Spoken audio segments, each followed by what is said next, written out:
It's time for another revision. Welcome to chapter 35. This revision is now built around clause types. Different clauses we have to express different things in the Mari language.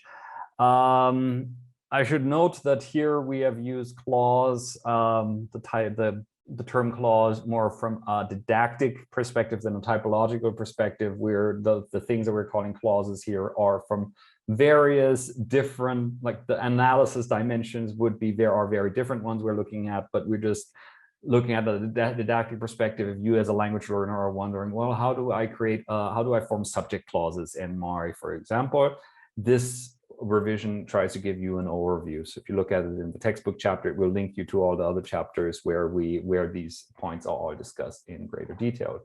So we start with the subject clause, which would be, for example, in English, to err is human, where we can use infinitives or passive participles being used as verbal nouns, or if we want to classify this as a subject clause, we can use the nominalizations in mash in the subject position too.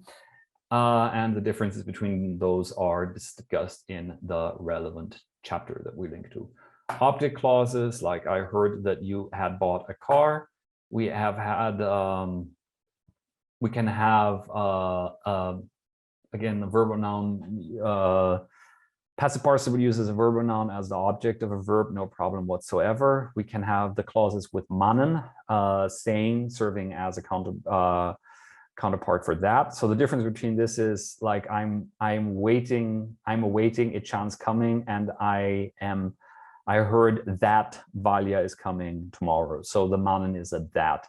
Then we've also had puito, another that form, which is used for in combination with second-hand information. And note here that we have very different syntax here, because the mannen construction is an Eastern type. Is like we find this syntax all the way over to the Mongolic languages, whereas puito is borrowed from Russian, and the syntax of this clause is borrowed from Russian too. So yeah, if it looks more Western, it is.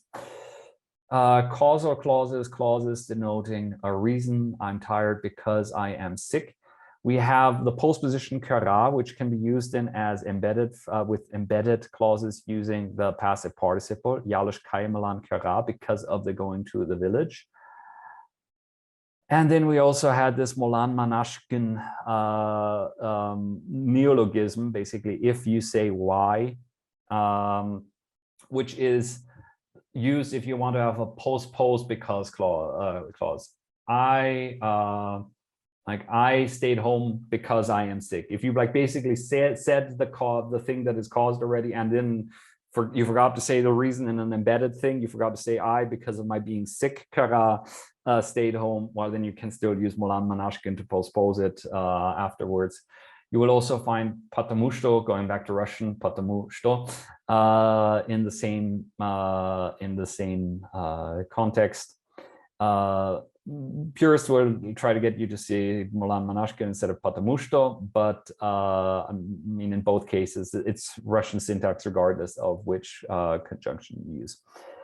Consecutive clause. This is basically causal clause turned upside down. Causal clause, the cause because of the reason, and now in the consecutive clauses, the reason and thus the, sorry, I'm not sure if I got it mixed up. I said causal clause is the effect because of the reason, whereas a consecutive clause is the reason and thus the effect. So same information, just structured differently. Cogito ergo sum, for example. So Ivuk wants to get a book, and thus he goes to the library, and so and thus, etc. So we had three different conjunctions here: sadlan, sadlan kara, sandena, where I cannot tell you a clear-cut difference between those three. Then conditional clauses, we have two subtypes: factual conditional clause, if you give me the money, I'll buy the book, which we use the post conjunction gin, the condition plus gin, and then the effect. Ichan tolesh, ichan comes. If ichan comes, I will also come. And then we had counterfactual conditional clauses expressing a condition that is not likely to be met or that was not met. Like if I would have come if I had known. We here use gin too, but here we then additionally use the ille forms to denote an irreality of it. Otherwise, they're the same. Concessive clauses, even though these are built on the basis of the conditional clauses, as is the case in many languages. Like, think, if you know German, think auch wenn. So it's like even if, something like that. So you basically use the you make a conditional clause, and you add this at, this additive particle, even if. So at turns the conditional to a concessive conjunction. If becomes even if.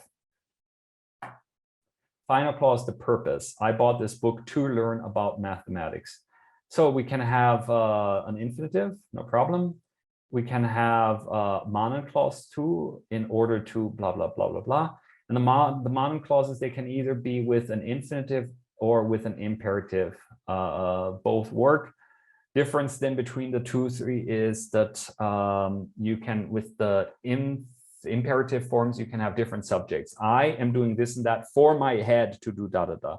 But if you use the infinitive, it always has to be co-referential with the subject of the superordinate clause. Like, I bought an album for me to learn more about the city. To learn more about the city. I couldn't use this construction to say I bought the album so that my mother would be happy or something like that. Relative clauses, big other category, the man who sold the word, for example. The critical, like generally we in Mari, we use participle constructions for these. The young man who bought the present. So even though this is like, I mean, we can in English also use participles like this. Instead of saying saying the man who runs, the running man, here we have an alternation between the relative clause and the participle clause. Mari also can use kudo as a relative pronoun. Kudo, which is which, or in the original meaning, it's like which in a decision question, like which book do you want to take. You can also use kudo as a relative pronoun and then use make European style relative clauses. It's just not extremely popular in and it is depreciated by Mari stilistics, let's put it that way. And so even though we can identify the usage of participles in our counterparts to relative clauses in Mari, and experience has shown that when students of Mari get used to reading Mari, they need a bit of time to get used to the extremely long embedded participle clauses serving the function of relative clauses. Local clause, where something happens, I want to be where the people are. For example, here we do it basically as we do in English. We can use the interrogative pronouns to create these forms. Lael kushto tagetisch vlak oget male, lael where the tagetisch is a type of like a mythical creature where they don't sleep. Desiderative clauses, yeah, I know this is now the categorization is all over the place. Desiderative, like I want to break free. To express a desire to do something, we have either the desiderative or we had the memo-me-shu-esh construction, where the difference between the two, that one was sort of more like intentional wanting and involuntarily wanting. I'm in control of my faculties and I want to do this and that, or due to external forces, I want to do that. I want to eat because I saw this good restaurant and it looks really tasty and I want to try it, or I want to eat because I'm hungry. I haven't eaten all day and the desire is coming over me. Necessitative clauses, I need to go. We have looked at a plethora of constructions here. I'm not going to go into the details of all of them. Again, we're linking to all of them in the textbook chapter. So we've had, but just quickly, we've had the infinitive with culash. We've had the necessitative, the necessitative infinitive.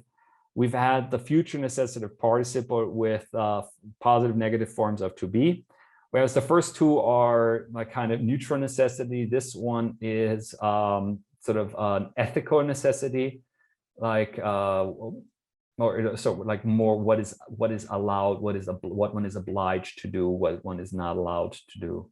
No, sorry, what one is obliged to do, what one is not obliged to do.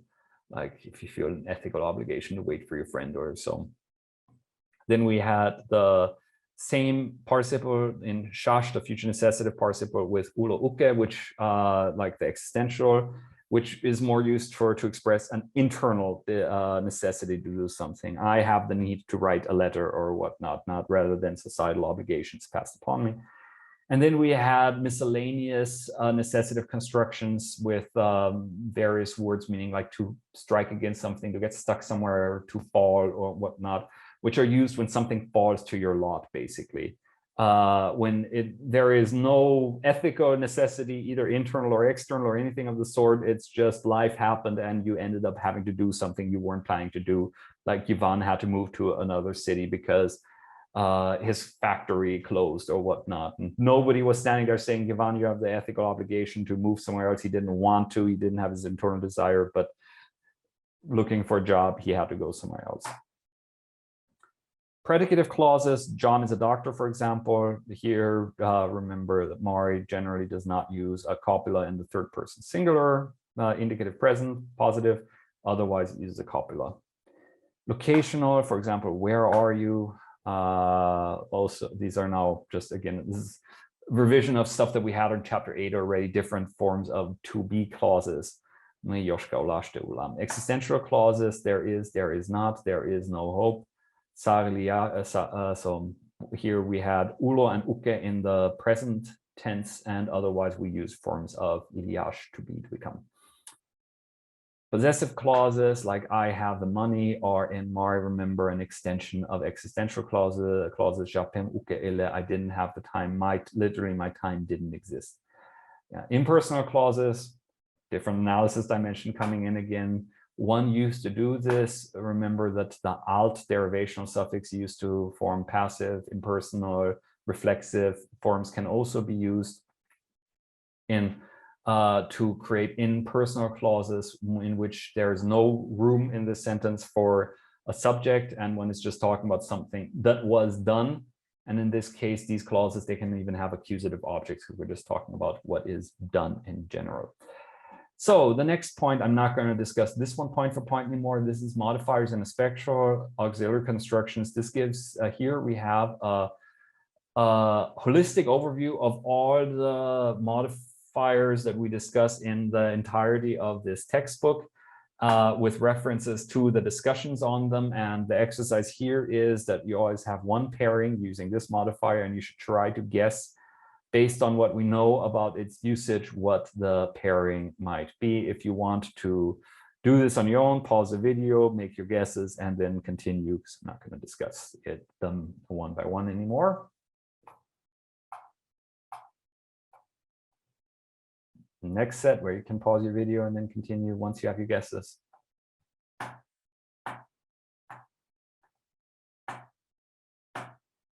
Next set. They're just here in alphabetical order.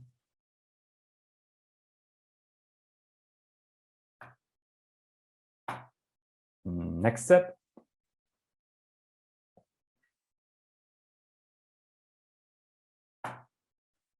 Next set.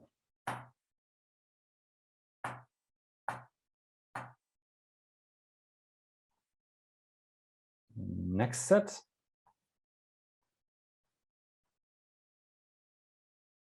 And last set.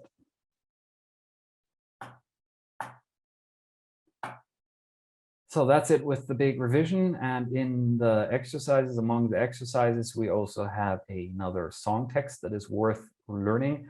That is Yürje Yüreş, the rain is raining.